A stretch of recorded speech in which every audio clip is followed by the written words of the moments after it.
on a dû le reporter. Enfin voilà, donc je suis d'autant plus content que cette chose-là puisse se faire cette année, même si c'est pas dans les conditions optimales. Arnaud est à la fois un vieil ami et un sculpteur dont j'aime beaucoup le travail. Je pense que vous comprendrez pourquoi, pour ceux qui me connaissent et qui connaissent un peu mon travail et qui aussi ont pu suivre les cours de l'atelier. Je ne vais pas monopoliser la parole très longtemps. Je n'ai pas grand-chose à rajouter puisque je pense il va vous exposer tout ça bien mieux que moi, y compris le parti qu'il a pris. Ce n'est pas une conférence exhaustive sur son travail, c'est-à-dire qu'il ne va pas prendre les pièce à pièce, hein, mais plutôt partir d'un seul projet, un grand projet, le dernier projet qu'il a réalisé, et à partir de là, parler un peu de toutes les données qui sont en œuvre dans son processus, qui sont aussi bien... C'est ça qui est intéressant chez Arnaud, enfin qui me paraissait important aussi pour vous, parce que comment dire, c'est vraiment un sculpteur dans le sens complet du terme. C'est quelqu'un qui à la fois travaille sur la matière et sur l'espace, mais aussi au niveau de la mémoire, de l'histoire et de la sémiologie, on va dire, si on peut employer ce mot-là. C'est-à-dire que la narration est une partie importante aussi de son dispositif. Voilà. Donc, voilà, à plus tard pour les questions. Merci Jean-Marc, merci à tous là, de m'accueillir et de m'inviter, de me recevoir ce soir. Alors comme dit Jean-Marc, effectivement, c'est un peu particulier parce qu'il s'agit d'un contexte de différé et j'ai pas tout à fait l'habitude de présenter mon travail, j'ai l'habitude de parler effectivement, mais pas forcément de présenter mon travail. J'ai plus l'habitude aussi d'accueillir au sein même des expositions des visiteurs pour rendre compte de ce qui a eu lieu. Et il m'a semblé, là, dans le contexte très particulier que nous traversons, que nous avons traversé en 2020 et que nous continuons de traverser, là, en ce début 2021, que je ne pouvais pas faire abstraction de ce contexte, ni à qui je m'adressais. Donc, je n'ai pas voulu, effectivement, faire une présentation exhaustive de 20 ans de pratique depuis mes études.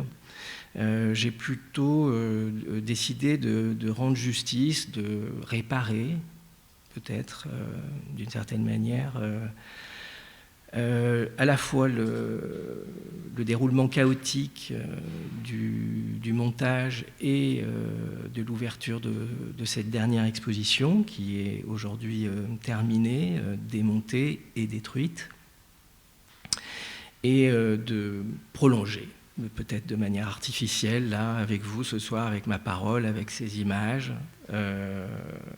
quelque chose de ce qui fut cette expérience d'exposition aux Instants Chaviré à Montreuil. Alors j'aimerais, d'une certaine manière, dessiner quelque chose qui pourrait être l'atelier d'une exposition. Je ne prétends pas, là, avec cette prise de parole ce soir, dire le tout de la genèse d'un travail, d'une exposition. Ce serait beaucoup trop long, en 1 heure, que je vais essayer de respecter. Mais de donner peut-être des clés à partir des choses faites, qui sont faites souvent sans plan, improvisées pour certaines. Je savais très peu de choses et je sais souvent très peu de choses quand je commence un montage d'exposition.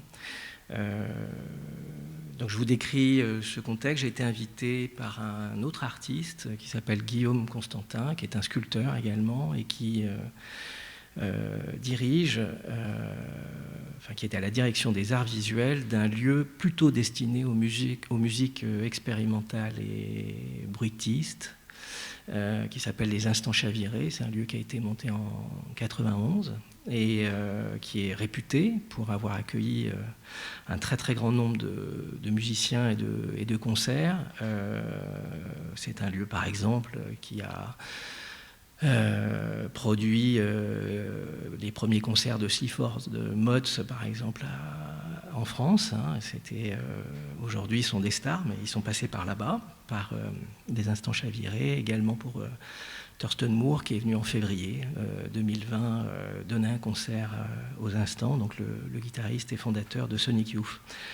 Ce lieu dispose de 2 salles, une salle qui serait, on va dire, plutôt comme un club, une petite salle de concert, une petite jauge, 200 personnes, qui est actuellement fermée, et un lieu un peu plus vaste qui réunit les bureaux, différents bureaux d'autres associations qui défendent une musique expérimentale, ainsi qu'un lieu d'exposition d'à peu près 250 mètres carrés et qui se déploie sous la halle, voilà, de ce lieu du 19e, qui est en fait une ancienne brasserie qu'on appelle la brasserie Bouchoul, voilà, qui est située à Montreuil, en périphérie de Paris, très proche de la porte de Montreuil, qui est un quartier très populaire et qui est en pleine évolution.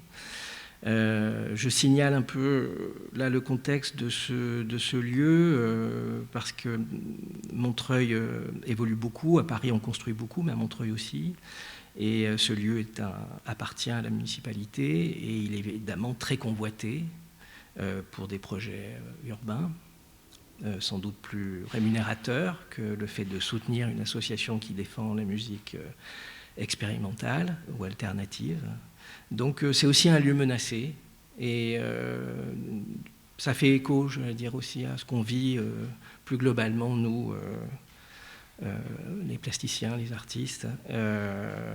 Et je l'ai pris aussi comme ça. Je l'ai pris même avant le confinement et la pandémie. Je l'ai pris aussi comme un lieu dont la survie n'est pas évidente.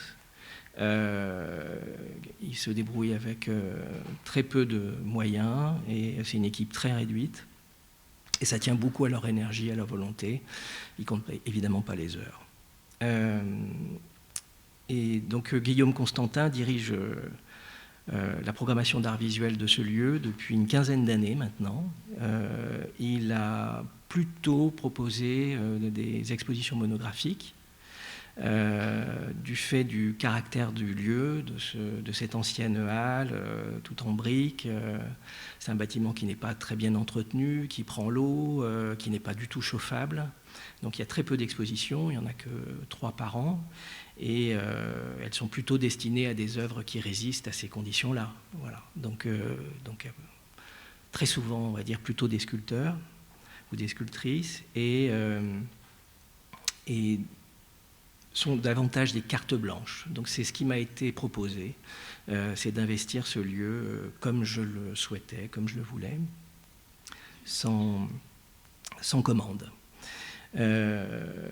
Quand j'ai découvert ce lieu, que je connaissais déjà un petit peu, en ayant vu d'autres expositions monographiques, dont celle de Guillaume qui précédait, pour fêter justement les 15 ans de la programmation, j'étais frappé par le fait qu'il n'était pas du tout semblable à un white cube habituel et qu'il n'était pas non plus une friche industrielle. C'est plutôt, on voit bien une ancienne manufacture, il y a un vécu, il y a un passé, il y a beaucoup de traces.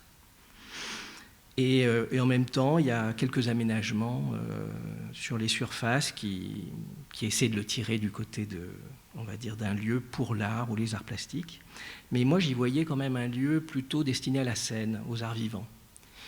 Et j'ai décidé de le comprendre, de l'entendre à partir du souvenir, de la manière plutôt dont a travaillé en moi, dont a agi mon expérience de spectateur de la danse contemporaine. Pendant mes études aux Beaux-Arts de Paris, dans les années 90, j'étais très curieux de ce qui se passait en danse contemporaine et j'avais la chance, en traversant la Seine, de me rendre au Théâtre de la Ville où il y avait une programmation absolument passionnante. Et c'est comme ça que j'ai découvert, on va dire, un certain nombre de chorégraphes contemporains, de danseurs et danseuses. et qui, je le voyais, avait une influence, mais je n'aurais pas pu dire à l'époque exactement pourquoi, comment. Alors, entre-temps, il y a eu quelques petites collaborations avec des chorégraphes au nouveau festival de la danse du Zest, par exemple, en 1995, très peu de temps après mon diplôme.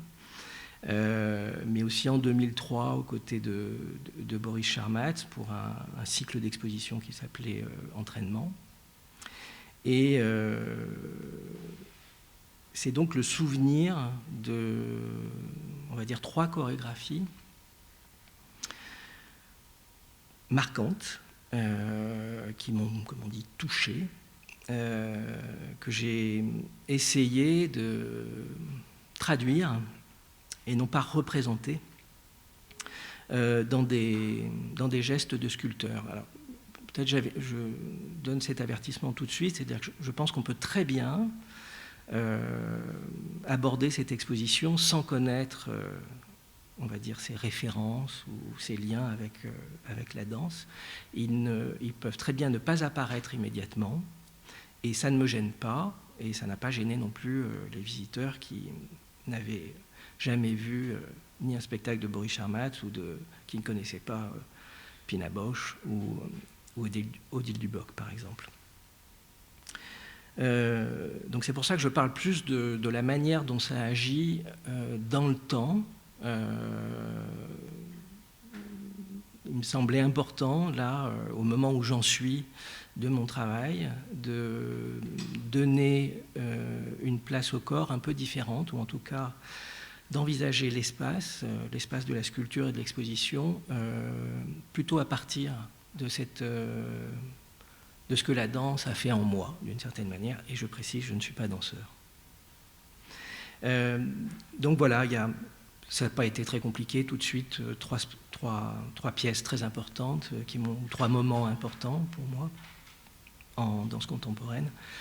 2 moments que je n'ai pas vécu directement en tant que spectateur d'un spectacle se produisant in vivo devant moi, mais plutôt des films, donc déjà un paradoxe qui rejoint la situation actuelle, hein, vous montrer, rendre compte d'une exposition par une suite d'images, et fixe. Donc on est très loin de l'expérience qu'une exposition propose. Malgré tout, en découvrant dans le foyer du Centre Pompidou, lors de ces fameuses vidéodanses Café Muller de Pina Bausch, ça a été un choc, j'allais dire indélébile, qui s'est prolongé et qui continue d'agir. Ce film peut rendre compte de ce que fut sans doute ce spectacle que Pina Bausch a voulu danser jusqu'à la fin de sa vie. Ce spectacle, il est né en 1978, et à l'époque, Pina Bausch n'était pas très reconnu, il était même assez critiqué. Et aujourd'hui, c'est plutôt une icône de la danse contemporaine. Mais se rappeler des conditions dans lesquelles ce spectacle a été montré, ça me semble important. Le second spectacle auquel j'ai assisté, là, en vrai, c'est At Innuntionum de Boris Charmatz, que j'ai pu découvrir également au Centre Pompidou, qui a été joué 2 soirs de suite, et qui m'a laissé par terre, qui m'a vraiment époustouflé. Là aussi, l'onde de choc se poursuit. Et puis un autre spectacle que j'ai connu là par l'intermédiaire d'un ouvrage de Julie Perrin, qui est chercheuse en danse, et qui a écrit sur Projet de la matière, donc qui est le nom d'une chorégraphie de Odile Duboc, qui a été créée en 1993, donc qui correspondait à l'année de mon diplôme aux Beaux-Arts de Paris, et qui invitait dans un processus de création assez spécifique des danseurs à, comment dire, inventer des gestes et des mouvements à partir d'objets, de sculptures conçues par Marie-Josée Pillet, qui étaient des surfaces instables, par exemple des plaques de tôle montées sur des ressorts, des coussins remplis d'eau ou de billes de polystyrène, des sacs de sable, voilà, toutes sortes de matières différentes, de surfaces, d'objets, avec lesquels les danseurs ont travaillé en amont de la pièce jusqu'à cette chorégraphie qui peut-être, on pourrait dire, par rapport à ce qu'on connaît de la danse, a dévoilé les possibilités d'une danse de micro-mouvements, de suspens, de pause, d'attente, de station, mais je le précise plutôt dans un état de tension, parce que se planter dans un pouf gonflé rempli de polystyrène, c'est un effort aussi. Voilà, c'est pas seulement un abandon, mais c'est aussi une danse qui pouvait, une chorégraphie qui pouvait accueillir les formes de l'abandon. Voilà, quelque chose, on va dire, très loin d'un corps victorieux, dynamique. Et aérien. Voilà, je ne vais pas parler davantage de ces 3 chorégraphies, j'y reviendrai. Je pense que c'est bien de rentrer là dans le lieu. L'exposition, donc, je reviendrai si j'ai le temps, parce que j'ai une quarantaine d'images à vous montrer. J'essaierai de revenir sur le titre qui s'appelle donc Poisson cathédrale, le choix de ce titre étrange, qui là aussi n'a pas forcément d'image ou de représentation. Il se trouve que dans l'entrée, il y a une espèce une rue, on pourrait appeler, qui conduit à l'espace principal, à la halle. Dans cette rue, il y a une banquette qui avait été fixée à la fin de 2019 et qui est une des banquettes des Instants Chavirés. Cette banquette, elle a été dans un premier temps fréquentée par le public pendant une vingtaine d'années, et puis une dizaine d'années plus tard, pendant 10 ans, elle a été placée dans les loges des musiciens aux Instants Chavirés. Donc c'est une banquette, on pourrait dire, qui a du vécu, qui est elle-même une assise. La question de l'assise, vous allez voir, va revenir très souvent. Elle a été, c'est une décision là de Guillaume Constantin et de Thierry Schaeffer, le directeur du lieu, de l'accrocher, de la mettre voilà, comme ça, comme un tableau au mur à l'entrée du lieu d'exposition. Et ça m'a paru immédiatement un objet passionnant par rapport à ce qui m'intéressait. Donc j'ai souhaité l'investir, comme l'avait fait Guillaume Constantin dans sa propre exposition. Avec un tout petit objet qui est un moulage, d'après un moulage de la hanche de Lucie. Vous connaissez peut-être ce squelette, ce très vieux squelette, le premier bipède, daté à peu près de 3,2 millions d'années, qu'on a nommé Lucie. Il a été découvert en 1974, je crois, en Éthiopie, par un groupe de chercheurs internationaux, dont une équipe française, par Yves Coppens en l'occurrence. Et ce squelette est extrêmement célèbre, puisqu'il est quasiment entier, enfin presque entier, il y a 52 os. Et à l'époque, les paléontologues ont attribué ces ossements à une femme. Et comme ils écoutaient les Beatles, cette chanson Lucy in the Sky, ils ont donné ce nom de Lucie à ce squelette. Il se trouve qu'aujourd'hui, en 1995, un peu plus tard, donc, d'autres chercheurs ont considéré que cette attribution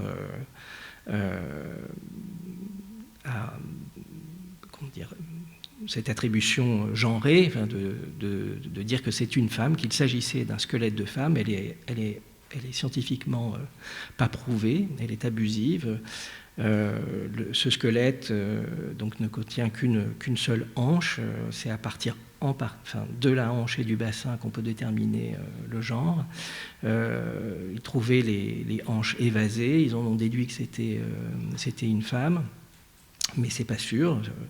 À cette époque, les premiers bipèdes, la Lucie mesurait 1,10 m, c'est très peu. Elle avait les bras plus longs que les jambes. Et donc, il est difficile de dire s'il s'agit d'un homme ou d'une femme. Tout ce qu'on sait, c'est que c'est une personne jeune et qui est sans doute décédée brutalement en chutant d'un arbre. Et donc, un livre, par exemple, de Claudine Cohen a récemment parlé aussi de cette attribution et de cette précipitation qu'ont eu les chercheurs à donner un genre à ce squelette. Donc, on peut l'appeler Lucien aussi, mais on peut aussi ne pas l'appeler et lui donner un nom plus scientifique. Et en tout cas, cette petite hanche, pour moi, elle entrait en résonance avec cette assise, puisqu'on pose son postérieur, son bassin sur une chaise ou sur une banquette, et qu'en même temps, dans l'histoire de la musique, il y avait cette histoire du déhanchement, voilà, qui m'intéressait, de ce mouvement du bassin. Je précise aussi que on naît tous à travers le bassin. Voilà. On passe par le bassin pour naître. Et cela me renvoyait moi-même à une exposition précédente que j'avais appelée Bassin en 2019, où j'avais exposé une pièce qui était un moulage par contact et puis d'autres éléments qui aussi essayaient de questionner ce centre-là. Je vous montre une pièce qui date de 2017, qui s'appelle 75, qui a été réalisée dans le cadre d'une exposition en 2017 à la Compagnie à Marseille, où j'étais invité par Paul-Emmanuel Audin, qui enseigne dans votre école, et qui m'invitait à partir d'un texte de Giorgio Manganelli, qui est constitué d'une centaine de nouvelles. Ici, c'était une femme à accoucher d'une sphère. Donc j'essayais là aussi, par cette empreinte, par contact, sur un être vivant qui pose des tas de problèmes techniques de réalisation, puisque c'est une empreinte directe, hein, j'en passe pas par un moulage à la ginate, hein, mais c'est une empreinte... Donc le plâtre est versé directement sur la peau. J'essayais là aussi de prendre acte quelque chose, on va dire, du squelette, de l'écho du squelette qu'il pourrait y avoir dans la contreforme de l'empreinte d'un corps. Il y avait également le souvenir, lors d'un voyage, j'avais réalisé comme cadeau pour une amie qui nous avait accueillis dans sa maison, une sorte de montage entre une tête de mannequin et puis une hanche très maladroitement modelée en papier d'aluminium et peinte, que j'avais disposée à l'endroit de l'oreille. Il se trouve que cette personne souffrait énormément à la hanche, et qu'elle devait se faire changer sa hanche. Et donc j'avais associé cette question de l'écoute et de la hanche, voilà, d'être à l'écoute de sa hanche. La seconde pièce dans ce couloir, dans cette rue qui mène à la salle principale, c'est celle qui peut-être dit quelque chose de ce qui s'est passé cette année, un peu plus. Donc devant la salle vidéo que j'ai masquée par cette suspension de bâche, j'ai placé au sol un objet un peu étrange qui m'a surpris, qui était assez inattendu. En fait, donc, pour réaliser cette exposition, j'ai vécu, on va dire, 2 phases de montage. Tout a été en fait fabriqué sur place. Et lors de la première phase de montage, je ne savais qu'une chose, c'est que j'allais mouler des chaises, ou plutôt, à partir d'un moule, faire des tirages de chaises. Et je me suis donc évertué à ça, et pendant 15 jours en février, et puis je devais remonter pour poursuivre le montage de cette exposition début avril. Et comme vous savez, tout s'est arrêté. Et donc le matériel est resté là, et je ne suis revenu qu'à la fin août pour poursuivre ce montage qui avait donc été interrompu. Et je découvre en revenant fin août le matériel que j'avais laissé, et notamment des poubelles d'eau dont je me sers pour travailler. Généralement, j'utilise 2 poubelles, une poubelle pleine d'eau propre et une autre pour laver le matériel, d'eau sale, pour éviter de boucher les canalisations. Et donc, ce qui tombe dans cette poubelle d'eau sale, on appelle ça du plâtre mort. Et là, j'étais surpris de constater, du fait de cette latence, de ce moment de suspens qui nous avait été imposé, et que ce plâtre mort avait, on va dire, presque séché. En tout cas, l'eau s'était évaporée, et il y avait une espèce de fromage. Voilà la photo que j'ai prise en arrivant le premier jour du montage au mois d'août, au fond de la poubelle. Voilà, quelque chose d'assez étrange, c'est-à-dire une sorte d'automoulage de cette poubelle. Et l'objet s'était rétracté, la matière s'était rétractée, elle avait accueilli la poussière, et elle avait conservé quelque chose, on pourrait dire, du temps de ce suspens et de ce temps de latence obligé que l'exposition dans son montage avait vécu. J'ai décidé donc de conserver cet objet et de le montrer un peu comme une forme d'horloge à cette exposition. Voilà encore un détail là pendant le montage. Cet objet était encore très humide, extrêmement fragile, donc, et voilà, il a une espèce de croûte assez curieuse. Et ça m'a rappelé également un autre geste que j'avais produit plus tôt, en 2019. J'étais invité à Saint-Paul-Trois-Châteaux, dans un lieu qui s'appelle Angle, qui est aussi un lieu qui essaie de se défendre malgré tout, art contemporain, qui invite souvent des jeunes artistes en résidence. Et j'étais invité à faire une exposition monographique en relation avec le musée d'archéologie Tricastine. Et là, voilà, j'ai rencontré la conservatrice du musée qui m'a dévoilé tout le passé recouvert, puisqu'il se trouve que Saint-Paul-Trois-Châteaux aujourd'hui est beaucoup plus connu pour son centre d'études nucléaires que pour ses vestiges romains. Or, ce fut une ville très importante, notamment à cause de ses carrières de pierre qui ont contribué à construire, entre autres, certains bâtiments de Lyon, de Grenoble ou de Marseille, et même de New York. C'était une pierre très, très connue parce que de très bonne qualité. Et là aussi, j'ai été étonné, où j'ai regardé autrement ces poubelles dont je me sers, là, ces poubelles pas chères qu'on trouve partout, ces poubelles noires, et qui me servent de matériel pendant le montage des expositions.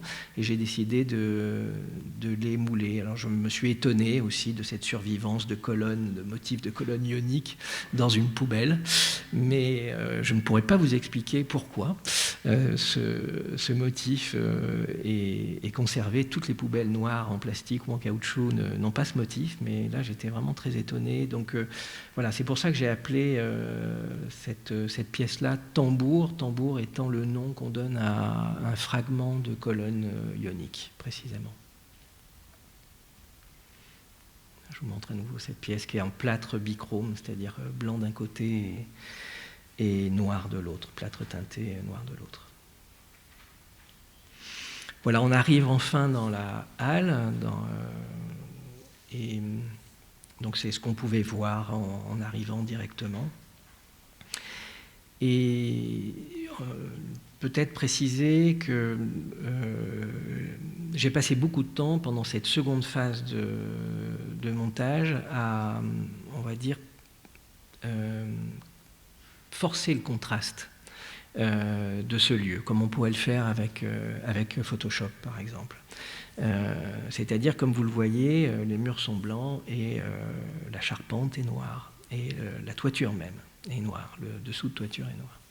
En fait, on a affaire à deux types de charpente. Il y a une charpente ancienne du 19e qui est en bois, qui est peinte effectivement en noir, et puis il y a une seconde charpente qui elle, est plus récente, en métal, qui est à peu près à la hauteur de l'élément le plus haut de cette exposition, et qui est également peint en noir. Et j'ai été assez attentif là pour forcer ce contraste, à supprimer tous les éléments qui avaient pu être laissés par les artistes dans les expositions précédentes.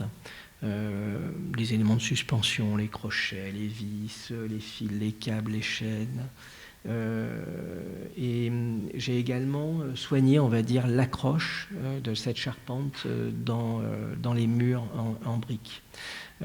Donc là aussi, ça a été repeint, puisque à force d'être peint et repeint, parfois le rouleau passe à côté. Et donc il y a une marque. Donc voilà, la sensation, on va dire, de cet espace partitionné entre sol, mur blanc et charpente noire est très clairement définie là dans cette exposition. Mais c'est invisible, hein, c'est-à-dire c'est imperceptible. On peut le sentir si on connaît bien le lieu, mais c'est assez imperceptible. Alors dans cet espace très vaste, en fait, il y avait des objets extrêmement discrets, et en l'occurrence 3 petites anses en céramique blanche que j'avais fixées avec de la plastiline, que j'avais fixées au mur de briques de cette halle. Et comme vous le voyez, là, ces petites anses, elles ont aussi une forme d'oreille. Et elles ont été trouvées lors de fouilles, d'un creusement, on va dire, d'un décaissement, on appelle ça, que j'ai effectué dans ma cave cet été, avant le montage. Et j'ai trouvé un nombre incroyable de fragments de céramique, et j'étais très étonné de constater que je trouvais beaucoup de anses et de poignées, ne trouvant pas forcément le reste de ces récipients. Alors je ne pourrais pas vous expliquer exactement la raison pour laquelle j'ai trouvé tout ça dans 60 cm d'épaisseur de sol, mais c'est sans doute le résultat, on va dire, de déplacement de remblais. Donc c'est pas forcément lié au lieu dans lequel j'ai creusé. Et c'est pas forcément très ancien non plus, mais c'est pas non plus il y a 20 ans ou 30 ans, c'est sans doute contemporain, on va dire, de la construction de cet immeuble. Et ça m'étonnait que dans cet exercice très physique, avec marteau-piqueur, pioche et pelle, je puisse sauver de tout ça de fragiles anses de tasses. Et en les regardant, j'ai immédiatement repensé à cette forme, on va dire, simplifiée de l'oreille, et bien sûr aussi à la hanche dont je vous parlais un peu plus tôt. Donc une question à la fois, je dirais, de saisie du lieu, une saisie impossible, provisoire par la plastiline, et discrète.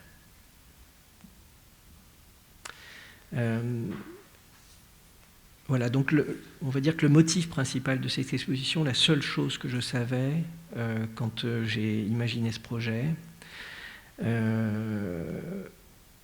c'est que je voulais, exposer des chaises. Pas n'importe quelle chaise, en l'occurrence dans la chorégraphie, dans le spectacle de Pina Bausch, Café Muller, les chaises qui participent entièrement de ce spectacle, moins comme décor que comme, j'allais dire, personnage ou accessoire personnage, sont très particulières. Ce sont des chaises de bar et de bistrot. Elles datent de 1920, c'est un modèle de 1920 qu'on trouve à Francfort. En fait, Pina Bausch a créé cette pièce en souvenir à ses propres parents qui tenaient un bistrot. Et c'est une pièce, donc, on pourrait dire très biographique. Il se trouve que ma mère aussi a grandi dans un bistrot à Clermont-Ferrand. Et j'ai voulu réunir, on va dire, dans cet objet qui pourrait être aussi, on va dire, une forme de squelette minimum, une structure ou un squelette minimum.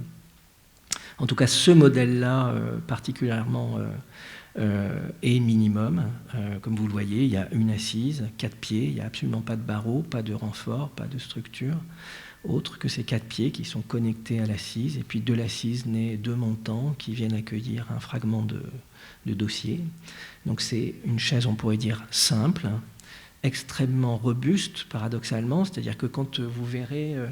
j'ai pas souhaité vous montrer là, ce soir des extraits de ces chorégraphies de Pina Bausch, de Sharma. J'imagine peut-être que si ça se trouve, vous avez, en m'écoutant là depuis tout à l'heure, vous avez surfé sur le net en essayant de trouver des vidéos. Mais il se trouve que j'ai fait hier, j'ai passé pas mal de temps à essayer de trouver des fragments de vidéos pour vous les présenter. Et puis, en fait, c'est catastrophique. Ça rend pas du tout compte, c'est en très mauvaise définition. Parfois, il n'y a même pas la musique originale, qui est de Purcell, qui est de l'ère de Didon Aîné, qui est absolument formidable. Et donc, il faut en passer par le film que moi j'ai vu quand j'étais en 93. Et ce film, vous le trouvez, il est édité là, aux éditions de l'Arche. Donc je vous recommande de regarder le DVD plutôt que des extraits sur Internet qui vont vous induire en erreur et qui vous ne montreront pas vraiment ce qui s'est passé ou ce qui se passe avec Café Muller. En tout cas, j'étais très étonné de constater que ces chaises qui sont extrêmement maltraitées pendant le spectacle sont néanmoins très robustes. Il n'y en a aucune qui casse. Et malgré le fait qu'elle n'ait pas de renfort. Et donc, voilà, j'ai trouvé que c'était important pour moi. Enfin, en tout cas, j'ai perçu au moment où j'ai reconsidéré cette chorégraphie que ces chaises étaient comme des danseurs et que peut-être ces chaises subissaient quelque chose que les corps eux-mêmes, des danseurs, des danseuses, subissaient, produisaient dans ce spectacle. Et elles sont aussi... Elles sont comme une matière même de l'espace. Très curieusement, les danseurs évoluent comme dans un champ de chaises. Elles sont disposées de manière tout à fait chaotique et ce chaos ne cesse de se transformer, de se reproduire par l'action souvent des hommes qui les jettent, qui les remettent debout constamment tout au long du spectacle. Et elles apparaissent donc comme une espèce de matière spatiale, on pourrait dire.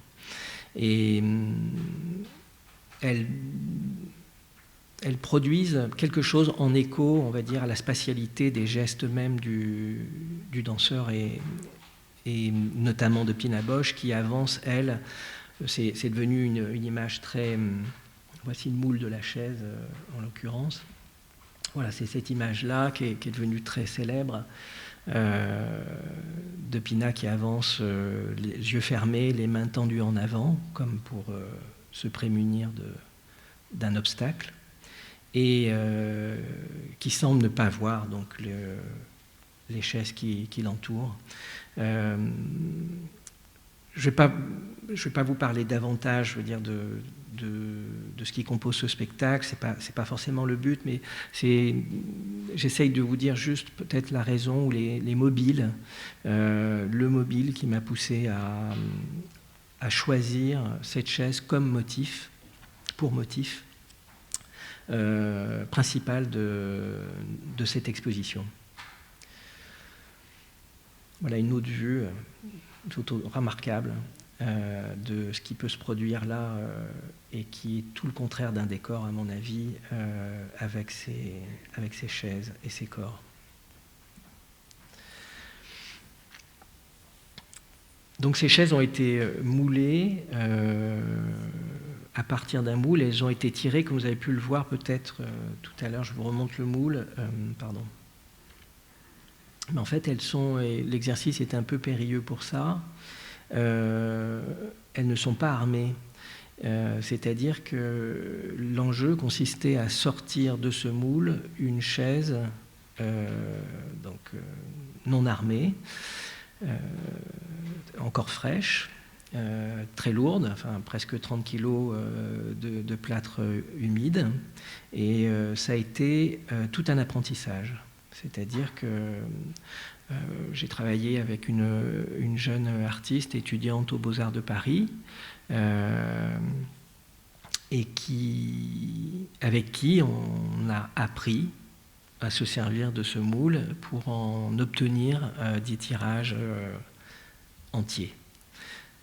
Ça a été vraiment extrêmement difficile. Je ne savais pas exactement combien de chaises je voulais. Je sais que dans le spectacle de Pina Bausch, il y a à peu près une 50aine de chaises, mais comme je vous disais tout à l'heure, il ne s'agissait pas de reproduire ou de représenter la scène ou le plateau de Café Muller. Donc voilà, on a appris à extraire du moule ces objets éminemment fragiles, et nous-mêmes, en le faisant, on s'est mis, on va dire, dans des postures ou dans une chorégraphie très spécifique qui s'est inventée pour l'occasion et qu'on a notée, puisque chaque geste comptait pour pouvoir sortir une chaise entière sans casser les pieds.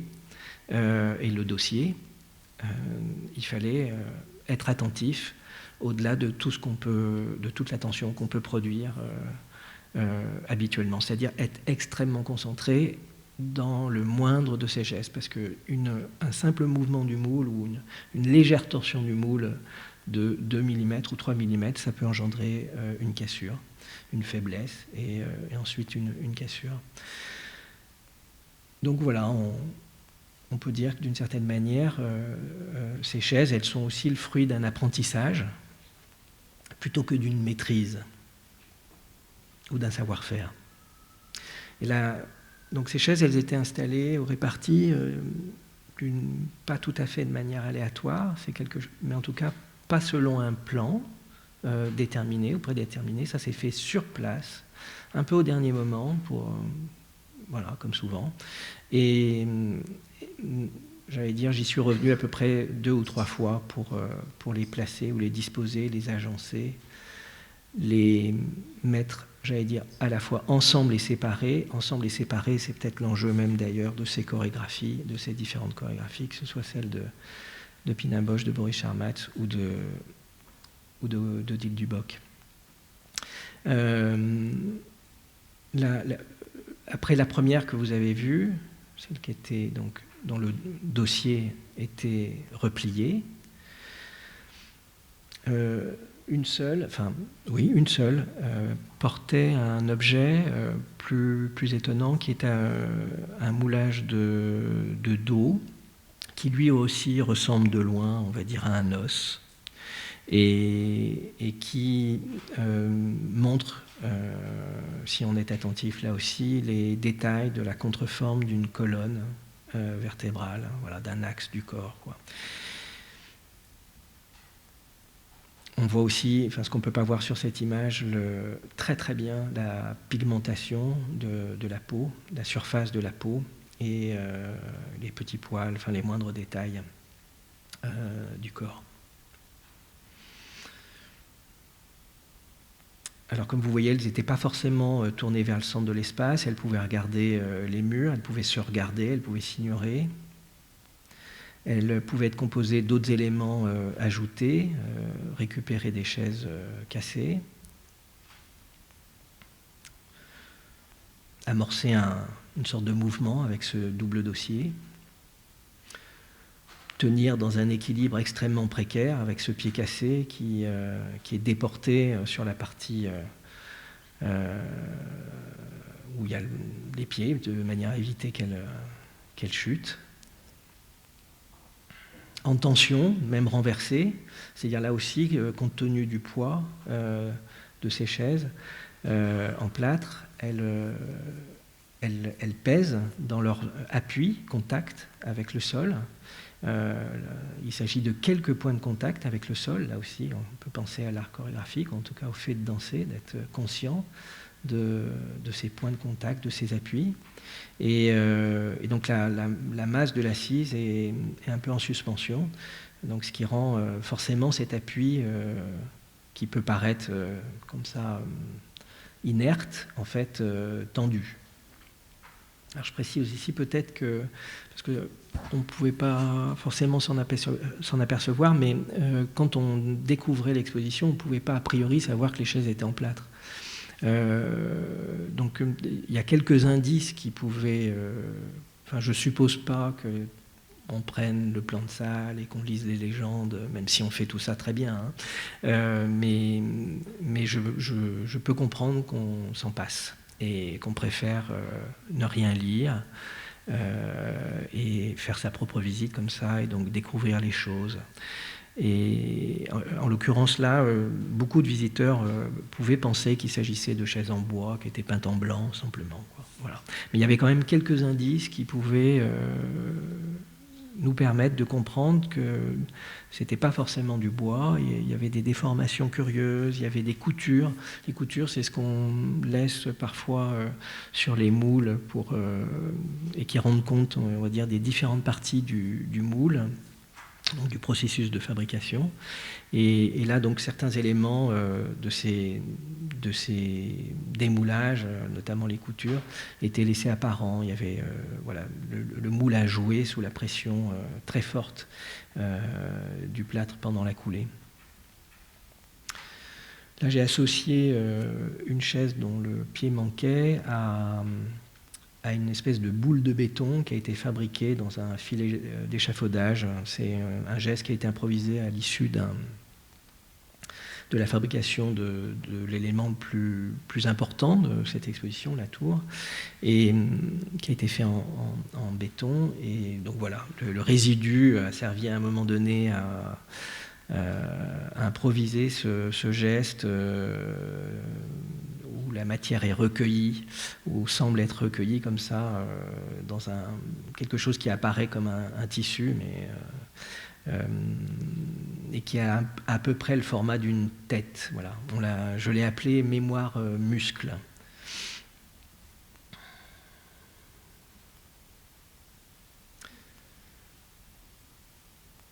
Je vous montre d'autres configurations. Voilà, là on voit très très nettement les coutures. La chaise ici à droite ne pourrait pas tenir sans son appui sur l'élément, le montant du dossier de la chaise qui est à gauche. Vous sentez les vibrations aussi, hein, vous pouvez le voir ici, des bords, enfin, quelque chose qui est très proche de l'épiderme, enfin, qui laisse comprendre que ces objets ont à voir avec le contact, avec le toucher.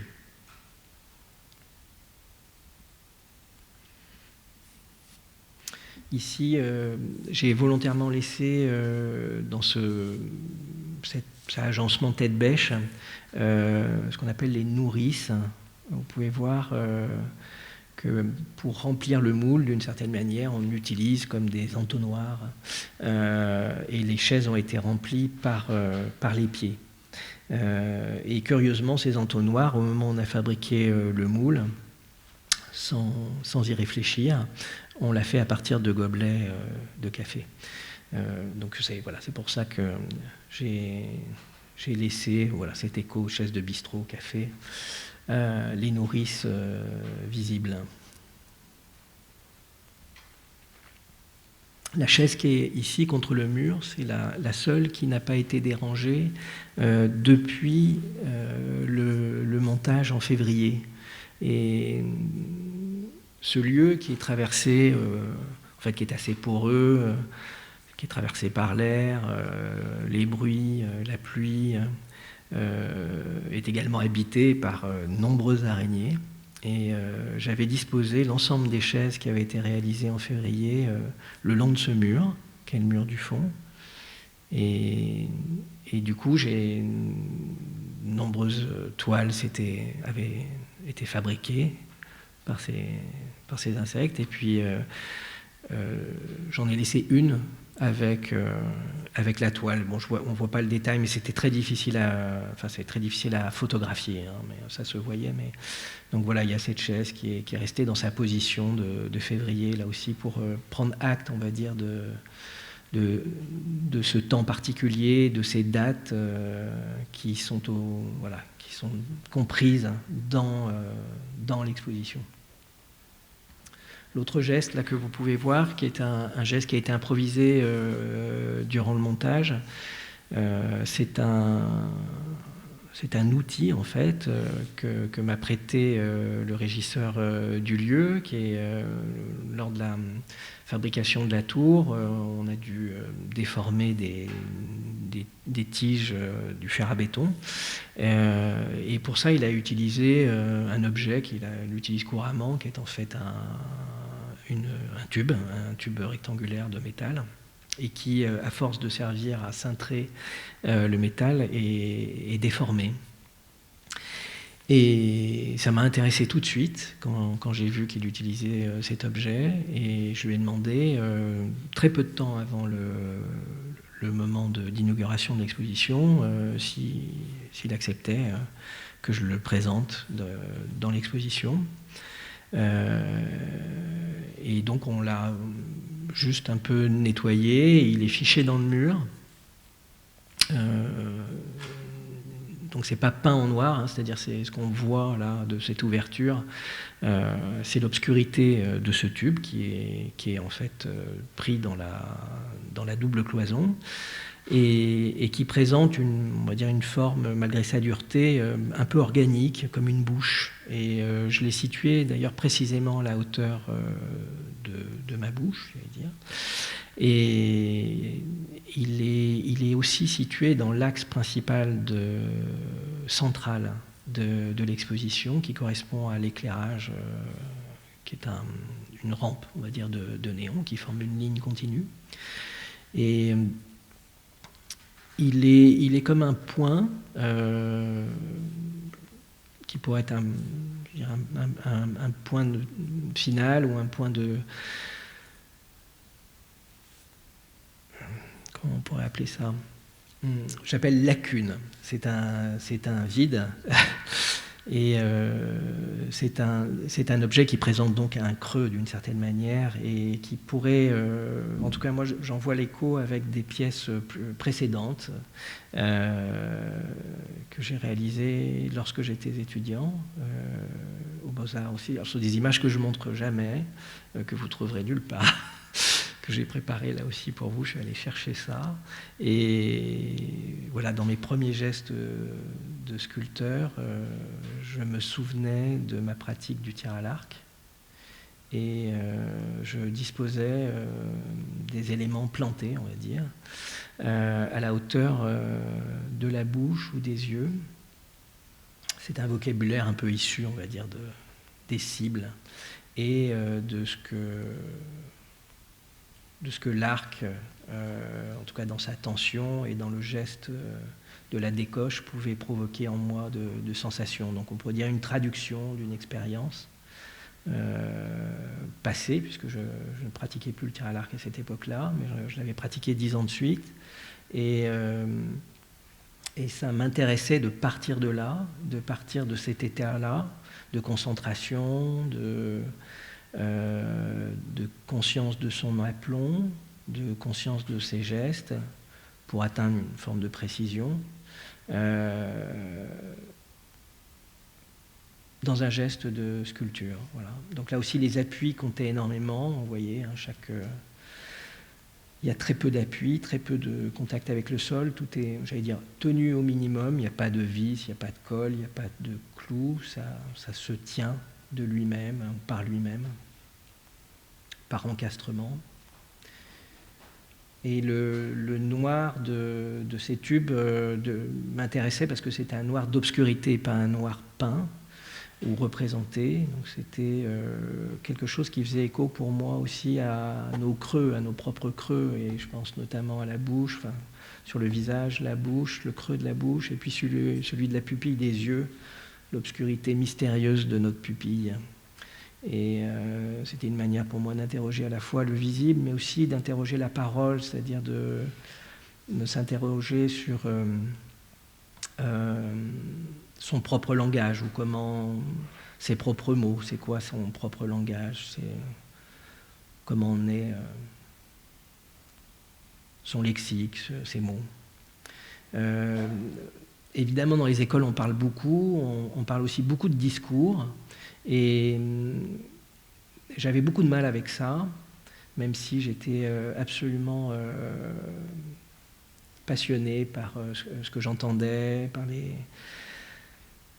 par tous les cours qu'on nous proposait, très généreux, qui m'ouvraient tout un champ de l'art que j'ignorais avant, et je pense notamment à l'art conceptuel, et pas seulement, mais donc c'était très déstabilisant, et je comprenais l'importance, on va dire, du langage dans cette pratique ou cette appréhension de l'art contemporain, mais j'étais aussi très soucieux du silence. Donc j'allais dire que voilà, cette ouverture, cette lacune, elle peut être aussi le lieu à la fois d'une parole à venir, mais peut-être aussi d'un silence, voilà, qui est nécessaire. Qui peut être aussi celui, on va dire, de la suspension à la fois du jugement et du sens. Voilà une autre pièce présentée au diplôme en 93, pardon. Donc là aussi, hein, vous voyez, très peu d'appui, très peu de contact avec le sol, et puis cette forme qui accueille, j'allais dire, autant qu'elle pénètre dans l'espace. Voilà, c'est-à-dire que l'espace pénètre en elle autant qu'elle pénètre dans l'espace, avec ce motif un peu à la Escher.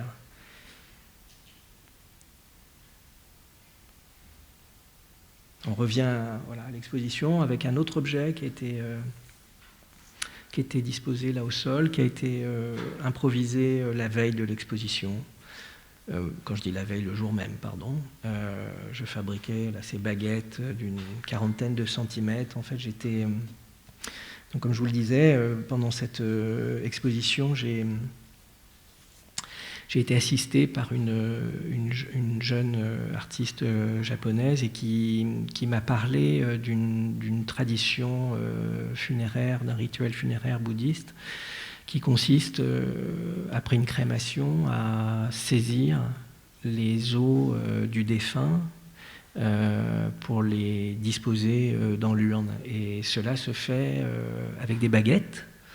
Et généralement, on le fait à deux. Et ce sont des baguettes très spéciales qui ne sont pas les mêmes qu'on utilise pour manger. Et donc, c'est un geste très délicat qui consiste à prendre os par os, se saisir, voilà, par l'intermédiaire de ces objets, de cette pince prolongée, chaque os, et ces baguettes sont jetées ensuite. Elles ne servent qu'une fois, elles ne servent que dans ce rituel-là. Voilà, c'est quelque chose qui m'a marqué là aussi, dans cette, vous voyez, en écho avec les petites hanches, cette question de la saisie. On saisit les hanches aussi, on pourrait dire. Mais voilà, de ces objets-là et de l'os. Et j'ai oublié de préciser que toute cette série de chaises, le titre de cette série, c'est « Aller à l'os ». Voilà, donc peut-être qu'en considérant encore une fois le souvenir que la danse a produit en moi, j'essaye d'aller à l'os. Alors comme je vous disais, ce lieu il est assez poreux, et donc j'ai pu voir dans les expositions précédentes, c'était très amusant d'ailleurs, que les sculptures parfois étaient mises en relation de manière fortuite avec des bassines en plastique, et qui recueillaient l'eau qui tombait du toit. Et donc, averti de ça par Guillaume, j'ai suggéré d'accueillir un peu de l'eau de cette exposition. Donc, je connaissais les dates. Septembre, là, on allait ouvrir en septembre. L'exposition se terminerait en septembre. Donc je savais que j'avais toutes les chances à cette saison de recueillir un peu de l'eau et du temps de cette exposition. Une autre manière, on va dire, d'introduire une horloge subjective ou une horloge propre à l'exposition. Donc c'est une bouteille un peu particulière, c'est une bouteille de grand format, soufflée, sans doute début 20e, quelque chose comme ça. J'ai une petite collection de bouteilles en verre et de Dame Jeanne, voilà, que vous connaissez peut-être, ces formes un peu plus rondes. Et ici, bien sûr, on peut penser à un écho à cette ancienne brasserie Bouchoul.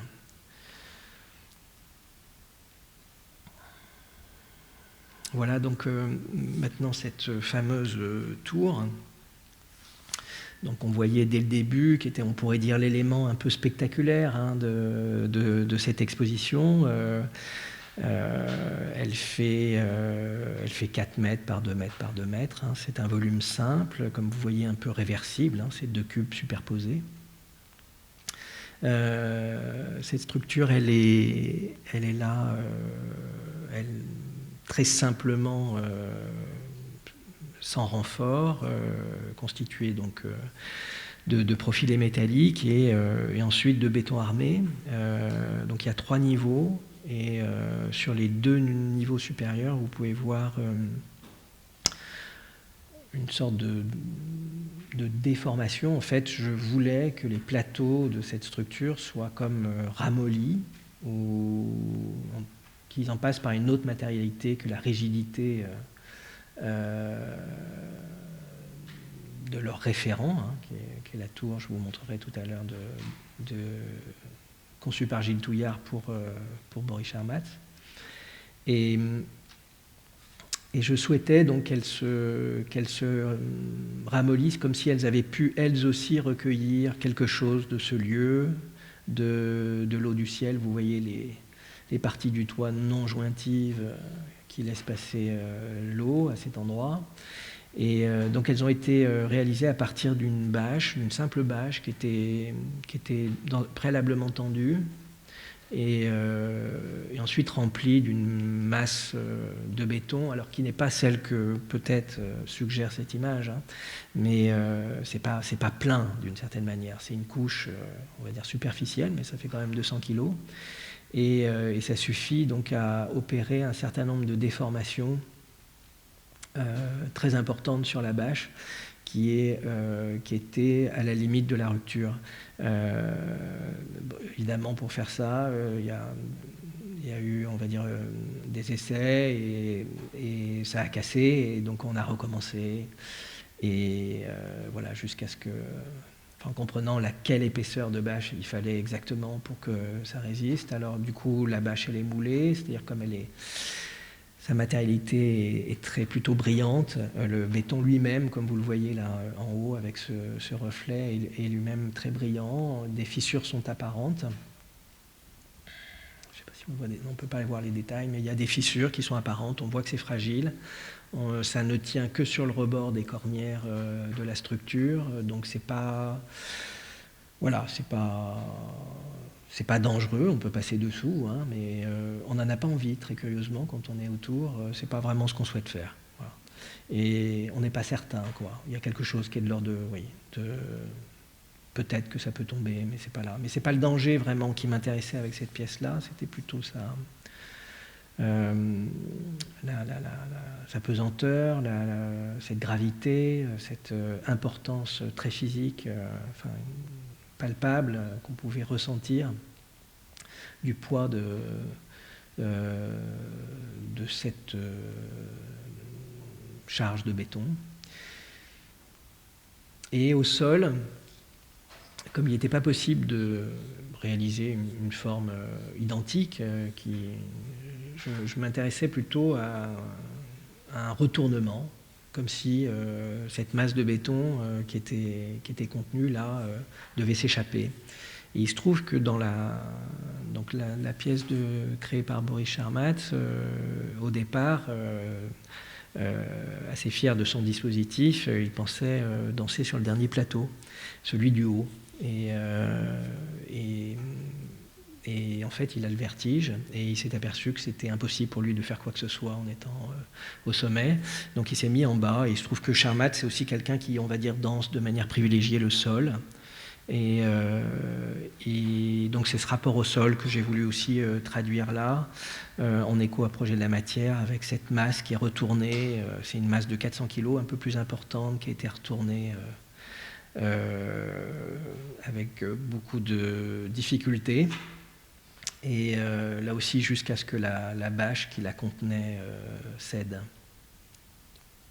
Donc, quelques détails où on voit à la fois le renflement et puis les plis de tension. J'aurais bien voulu vous montrer, pardon, je fais une petite pause, voilà donc At Innuncionum, qui est cette pièce créée en 96, qui consiste, comme vous le voyez, en 3 plateaux avec 3 danseurs et 3 ballons d'éclairage qui sont situés à différentes hauteurs. C'est une pièce chorégraphique assez particulière puisqu'elle, comme vous voyez, elle n'est pas forcément liée à un lieu théâtral avec son plateau et puis ses gradins, là, comme on est là, mais plutôt avec une possibilité de se choisir sa place, de se disposer où on l'entend et où on le veut, à la distance qu'on veut. Évidemment, plus on recule, plus on aura de chance de voir les 3 corps en mouvement. Si on se rapproche, on est plus près de 1 ou 2, mais on aura peu de chance de voir la danseuse sur le dernier plateau. Là aussi, j'aurais aimé vous montrer un extrait de cette pièce qui est assez courte. Oui, merci. Je vais me dépêcher. C'est une pièce qui dure 24 minutes. Il y avait un film qui était disponible sur le site du Centre Pompidou, puisque ce film a été acheté, acquis par le Centre Pompidou. Mais en fait, il a été supprimé. Et alors, j'imagine que c'est en lien avec le fait que Boris Charmat s'est invité pour le Festival d'automne à Paris. Et du coup, Attention doit être rejoué dans ce cadre-là. Je crois que c'est complet. Je ne sais même pas si ça a été joué, pas joué. En tout cas, vous aurez beaucoup de mal à voir cette pièce. Il y a un film que j'ai trouvé, mais je trouvais qui était trop dans le détail et qui ne me semblait pas rendre compte réellement de cette pièce. En tout cas, dans les intentions, et qui m'ont beaucoup intéressé, il y a cette question de la visibilité du public, du fait que le public se voit voir d'une certaine manière, qu'il se voit, puisque les gens sont disposés autour, hein, vous voyez qu'il n'y a pas de place privilégiée, que choisir sa place, voilà, ça compte, c'est important. Et en revanche, les danseurs, eux, se trouvent dans une situation tout à fait inédite. Et c'est-à-dire qu'ils ne se voient pas. Ils ont chacun un plateau de même dimension, mais danser au rez-de-chaussée, au premier étage ou au dernier étage, ça n'est pas la même expérience. Et ils dansent aussi leurs propres gestes, même si parfois ils se retrouvent. Comme vous pouvez voir aussi, ils dansent à demi-nus, mais d'une nudité assez curieuse, avec un t-shirt blanc et qu'ils gardent en haut. Et donc quelque chose de, là aussi, d'inconfortable pour eux, ou de très vulnérable. Et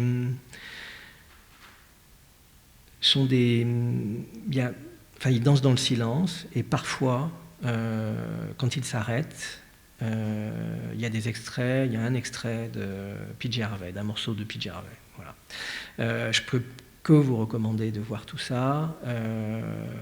Et je suis certain que ça ne laisse pas indifférent.